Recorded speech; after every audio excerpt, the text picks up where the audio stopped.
দেখছেন কোচবিহার নিউজ। আমি আপনাদের সঙ্গে রাহুল। আমরা এই মুহূর্তে রয়েছি মাথাভাঙা শহরে। এই মুহূর্তে কিন্তু এই মাথাভাঙা শহরে রোড শো করছেন মাথাভাঙা 2 নম্বর তপশিলি বিধানসভা কেন্দ্রের বিজেপি প্রার্থী নিশীথ প্রামাণিক, এবং তিনি আজ সারাদিন মাথাভাঙা 2 ব্লকের বিভিন্ন এলাকায় খুলি বৈঠকের মাধ্যমে কিন্তু নির্বাচনী প্রচার সেরেছেন। আমরা সেই ছবি কিন্তু তুলে ধরেছিলাম। আর এই মুহূর্তে মাথাভাঙা বিধানসভার মাথাভাঙা শহরে রোড শো করছেন বিজেপির হেভিওয়েট প্রার্থী নিশীথ প্রামাণিক।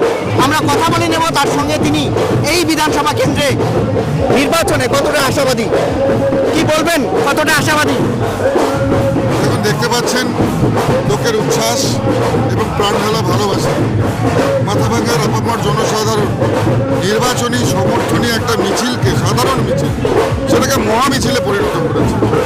এটা এর থেকে বড় পাওয়ার কিছু হতে পারে না। যে আমরা সামান্য একটা নির্বাচনী প্রচার করতে বেরিয়েছি, সেটা একটা মহামিছিলে পরিণত হয়ে গেছে। এবং মাথাভাঙার মানুষ সবসময় আমাকে দুহাত ভরে আশীর্বাদ করেছে, এবং এবারও যেভাবে মাথাভাঙার মানুষ আশীর্বাদ করছে, আমি আপ্লুত এবং গর্বিত। মাথাভাঙার মানুষের কাছে আমি চিরকৃতজ্ঞ। আজকে যে খুলি বৈঠকগুলি হলো সেখানে বাচ্চাদের উপস্থিতি একটা দেখা গেল, কি বলবেন স্যার?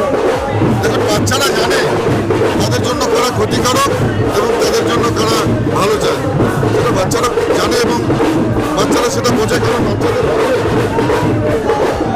আমরা কথা বললাম, তিনি আশাবাদী যে বাচ্চারা দাঁড়িয়ে আছে।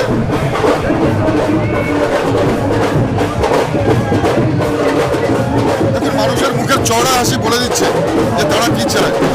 দেখুন এখানকার লেবাররা কি বলছে, এদের চড়া হাসি কি বলছে। জয় শ্রীরাম। স্বাভাবিকভাবেই সমস্ত শ্রেণীর মানুষ বাংলার এই পরিবর্তনকে বাস্তবায়িত করতে চায়।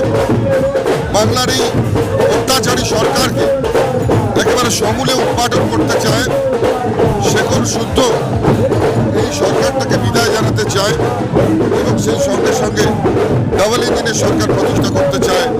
এটা কিন্তু নিশ্চিত বাংলার মানুষ যেভাবে আমাদের সঙ্গে আছে, সেটা থেকে আমরা নিশ্চিতভাবে বলতে পারি। আর মাথাভাঙার মানুষ কীভাবে আমাদের সঙ্গে আছে আপনারা নিজেরাই দেখতে পাচ্ছেন। যেমন গ্রামে গ্রামে রয়েছে, ঠিক শহরাঞ্চলেও কি পরিমাণ মানুষ সমর্থন জানাচ্ছে, সেটা আপনারা নিজেরাই দেখে নিতে পারেন। তৃণমূল প্রার্থী তারা কিন্তু আপনাকে বহিরাগত বলছিল, কিন্তু এখানকার মানুষ আপনাকে কাছে টেনে নিয়েছে, কিভাবে দেখছেন বিষয়টি? দেখুন, কে কি বললো তাতে কিছু যায় আসে না। তৃণমূলের প্রার্থী যে নিজের স্ত্রীর গর্ভে লাথি মেরে তার সন্তানকে বিকলাঙ্গ করে দেয়, এর মতন নির্মম, এর মতন নৃশংস একটা মানুষ কার সম্বন্ধে কি বললো তাতে কিচ্ছু যায় আসে না।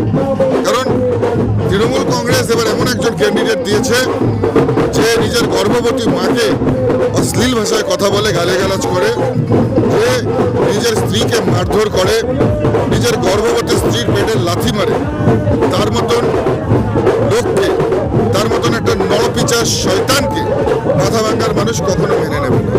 আমরা কথা বলে নিলাম বিজেপি প্রার্থী নিশীথ প্রামাণিকের সঙ্গে। তিনি কিন্তু আশাবাদী মাথাভাঙা বিধানসভা কেন্দ্রে তিনি 100% জয়লাভ করবেন, এমনটাই কিন্তু তিনি দাবি রাখছেন।